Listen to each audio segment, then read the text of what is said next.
Hey roofers, business owners, and future roofing rock stars. Another episode with Andy talking about 5 tips on what to do when your roofing business hits rock bottom.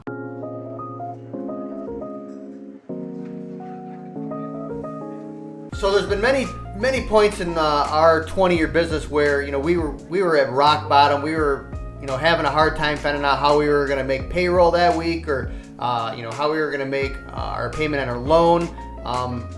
Believe me, in the last quite a few years, we've had many times where we just didn't know how we were going to pay the bills. We didn't know how we were going to see it through the winter and make it to spring. And it pains me to see on these roofing pages a lot. I even see guys that they just don't make it. They just can't do it any longer. They can't make it to the next season, and they end up crying uncle, and they fold up shop, go bankrupt, or they just liquidate everything and go get a job. So before you get to that point, let me give you some tips on what to do when you're in that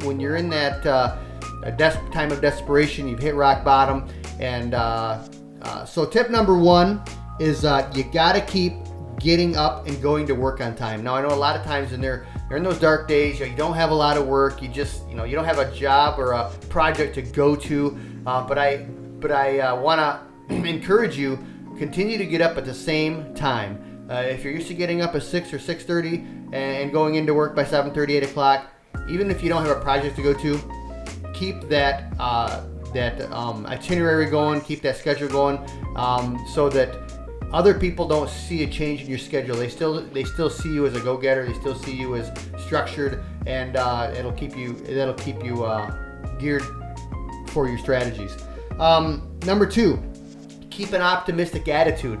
It's really easy to get down to the dumps. People are going to come up to you and say, people come up to me and ask me all the time, how's it going? How's roofing? You're not really doing much this time of the year, are you? And I really try to always come back by saying, I always got stuff to keep me busy, and so I always come back with that positive attitude of saying, hey, at least in the wintertime, it's not raining, you don't have as many leaks, and so I try to revert it back to something positive instead of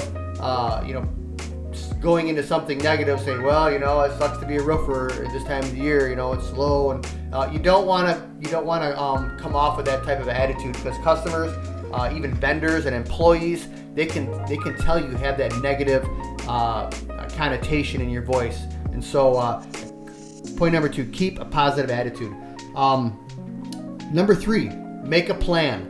And I know with roofers, we have a hard time planning. We have a hard time wanting to set out and write those goals and plans out.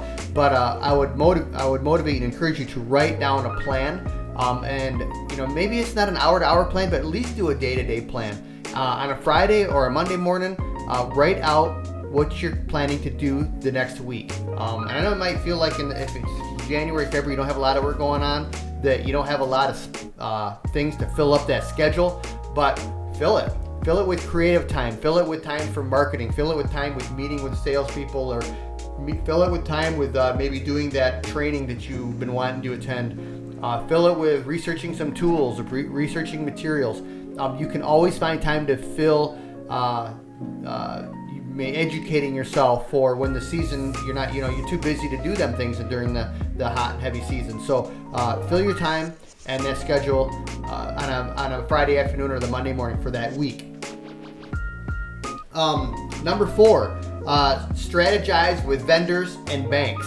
Now, when we got to tighten our belt in January, February, we got to start talking to vendors and say, hey, constant communication. Vendors want to hear communication. There's been quite a few times, I've been in the rears for a couple months with vendors because, my contractors or business owners, homeowners, they drag on payment, and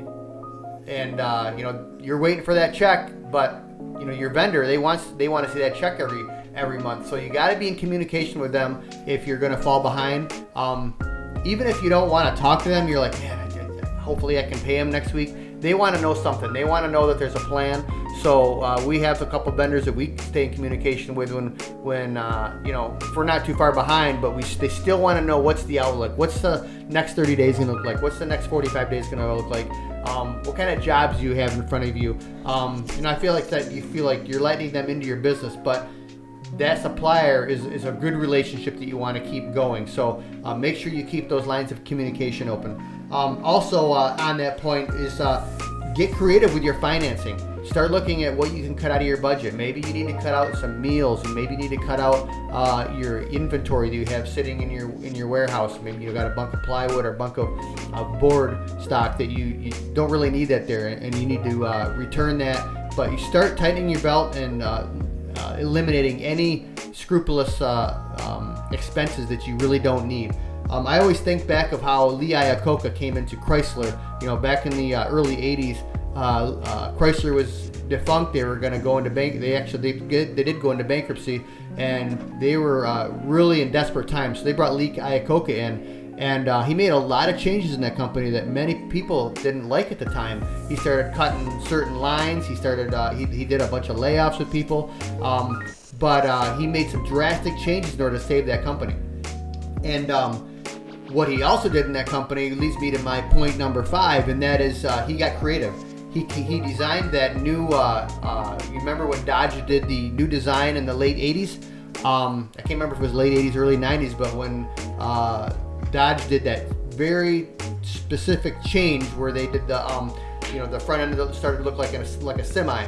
And I think that was 92, 93, somewhere in that area. And that's really what catapulted Dodge back to being a profitable company. So in your roofing company, start looking at how your competition does business, how you do business, and because you have time to do that, getting the blood pumping again, but you got to do something different than what your competitors are doing or what the other people in your marketplace are doing. Whether it's a special way to finance, whether it's a special way that you deliver your service, whether it's a special way that you what kind of product you use, or how you interact with your customer. But you got to have something that sets yourself apart. So get creative about it. Offer something that somebody else doesn't have.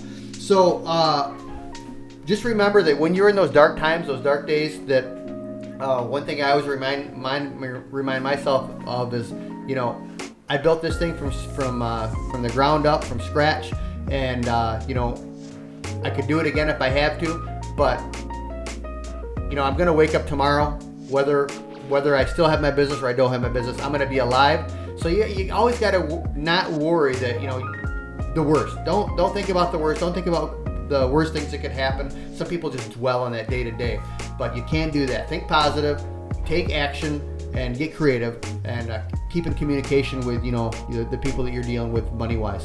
So hopefully you can apply these tips to yourself in your business, because I know spring's right around the corner, and what I call we're going to get the blood pumping again in the company.